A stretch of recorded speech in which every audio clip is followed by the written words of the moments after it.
رسول پاک صلی اللہ تعالی علیہ وسلم نے فرمایا جنت میں ایک ایسا محل ہے جس کے اندر کھڑے ہو کے دیکھیں تو باہر سے سارا کچھ نظر آتا ہے، اور محل کے باہر کھڑے ہو کے دیکھیں تو اندر کا سارا حسن دکھائی دیتا ہے۔ تو حضور توجہ دلاتے تھے تو صحابہ میں شوق پیدا ہوتا تھا، یا رسول اللہ کس کو ملے گا؟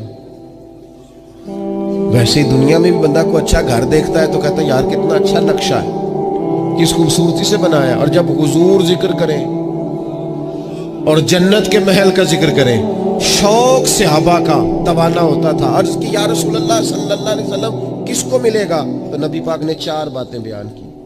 فرمایا ایک وہ بندہ جو اچھی بات کرے، وقولوا للناس حسنا، لوگوں سے اچھی بات کہے، وہ ہمیشہ معاشرے میں بری خبریں ہی دینے کا عادی نہ ہو، لوگوں کی عیب جوئی ہی اس کا مزاج نہ ہو، اچھی بات کرے۔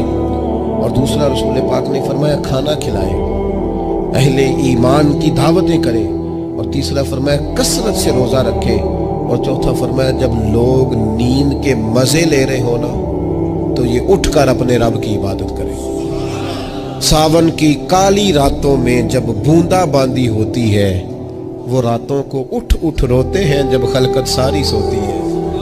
اور کسی نے کہا تھا رات پوے تے بے دردانو نیند پیاری آوے، رات پوے تے بے دردانو نیند پیاری آوے، تے درد مندانو یاد سجن دی ستیاں وی آن جگاوے۔